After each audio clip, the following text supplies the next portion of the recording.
The question is that this bill be now read a second time, and I call the honourable member for Werriwa. Thank you, Deputy Speaker. I rise to speak on the Social Services Legislation Amendment Housing Affordability Bill. The bill that's currently before the House is yet another example why this government is not for Australians living on low incomes. It is this bill that hides punitive, draconian measures targeting the most vulnerable in our community under the guise of housing affordability. It is a bill that is the strange case of Jekyll and Mr Hyde. This is a bill that combines sensible administrative changes to the National Rental Affordability Scheme with attack on those in our society who are already down and out. The member for Barton has already highlighted the opposition's support to ensure that landlords are not taking advantage of the National Rental Affordability Scheme. This is not our issue with this bill. In my speech today, I want to highlight the disturbing nature of the automatic rent deduction scheme. This is a scheme that targets low-income Australians, demonstrates a disregard for social housing and lays bare a disgraceful ideology around the nature of government assistance. The bill has been brought to the House by a government who doesn't care about Australians living on low incomes. We know that 99% of social housing tenants are able to pay their rent on time and are happy to do so. Already, 86% of Australians living in government-owned housing participate in voluntary rent deduction schemes. Going after 1% of tenants who may not be able to pay is cruel and it is petty. This is a government that only cares about economically supporting the top 1% rather than the bottom 1%. With no cap on the amount of arrears that might be deducted from each fortnightly welfare payment, who does the government think will suffer under these measures? We know, Deputy Speaker, that families make up a large proportion of social housing tenants. When the government puts up legislation like this, have they considered who they may be recruiting when they take up to 100% of the individual Centrelink payments, and who that might impact? It will impact those on welfare payment. It will impact those who are on welfare payments. It will also impact their children and other family members as well. Those who've done nothing to contribute to the situation of rental arrears, but those who will suffer greatly should a significant portion of the welfare payments be forcibly quarantined. This government has been nothing if not consistent in their failure to take any meaningful action on Australia's housing crisis. The name of the bill is misleading, Deputy Speaker. This is not a government that is for housing affordability, quite the opposite actually. Social housing is an essential component in providing adequate supply of affordable quality housing to all Australians. This piece of legislation makes it clear how little this government values social housing. It views social housing as a handout rather than an essential piece of economic infrastructure. It views circumstances that may cause tenants to default on their rent as a cause for punishment rather than a cause for compassion. Social housing is an important component of tackling housing affordability in this country. Social housing represents opportunity. It is a vital public infrastructure. It is the secure, stable home that all Australians deserve. It also enables those Australians on minimal incomes to access the housing market, relieving cost pressures on low-cost private rental market. Deputy Speaker, I grew up in social housing in south-west Sydney. This was in an era when the government actually valued such a commodity. Those opportunities that come when children have secure, stable housing are remarkable and the reason why I'm here.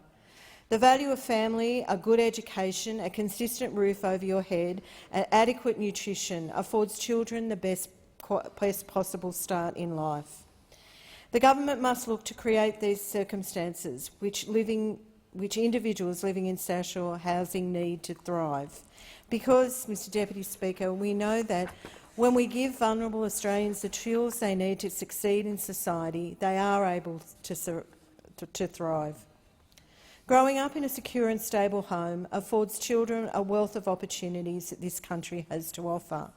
Implementing these compulsory rent deductions will create further undue stress upon family environments, which goes against the very principle of social housing itself. Deputy Speaker, the bill represents ideological whiplash. The minister in his speech discussed the benefits of streamlining NRAS delivery. In the same breath, he cites the need to get tough on social housing tenants who default on their rent. This is in spite of the fact that 99% of social housing tenants pay their rent on time each fortnight. Given the minimal amount of the government might hope to recoup, the automatic rent deduction scheme seems to be just another attempt to look tough at the expense of vulnerable Australians. The Prime Minister is more than happy to wander around wearing a baseball cap supporting the cause of men than standing up to those who commit the act of interpersonal violence. However, this week we need to meet in this place to debate a bill that could see uncapped automatic rent deductions for the damage caused as a result of domestic and family violence. We hold grave concerns on this side of the House for the practical implementation of these measures. It is difficult to imagine ordinary circumstances where social housing tenants would simply fall into rental arrears of their own volition. They are happy to be in social housing. They know what an honour it is to get a place. If a stressful financial system causes individuals and families to fall behind in their rent, acquiring entire welfare payments to recover the debt is likely only to worsen that situation. Deputy Speaker, when Labor was in government last, we introduced the Social Services Legislation Amendment, Public Housing Tenant Support Bill 2013. This bill capped the rental reductions in order to allow for a reasonable ability for individuals to manage their other financial affairs. We required this to be communicated to tenants well in advance, and the compulsory deductions only applied to tenants at considerable risk of becoming homeless. In contrast, this bill that I speak on today allows for deductions that are unfair, unexpected, uncapped and uncapped. Worse still, it includes all those on government benefits, the disability support pension and the carers payments, people who are vulnerable and people who are looking after the vulnerable. The automatic rent deduction scheme this bill proposes is disproportionate and draconian response that patronises social housing tenants by suggesting they are unable to manage their own finances.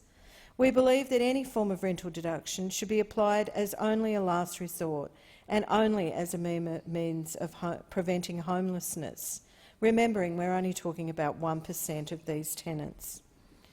What's more, a shortened Labor government would take a holistic approach to the issue of homelessness, encompassing all homelessness and housing insecurity, not just the rental arrears of 1% of the nation's housing tenants.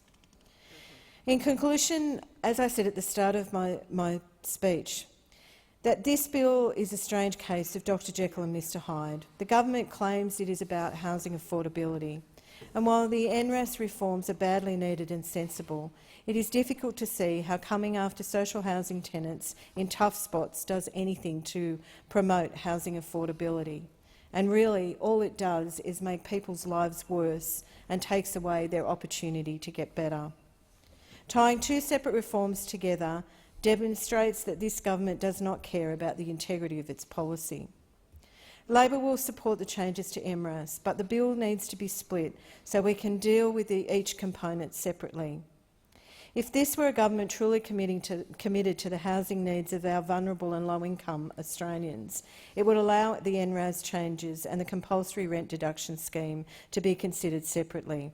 As it stands, it is not right to support this legislation.